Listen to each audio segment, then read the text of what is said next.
Bunga Citra Lestari ngaku fobia ketinggian sejak dirinya masih kecil langsung sesak nafas. BCL alias Bunga Citra Lestari mengaku memiliki fobia ketinggian sejak masih kecil.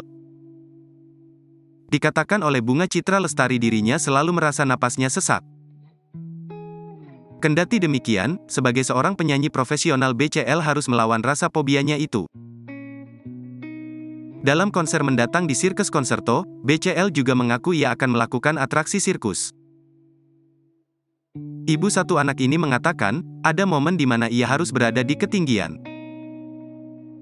Namun hal tersebut tidak dijelaskannya secara detail agar menjadi kejutan untuk penonton.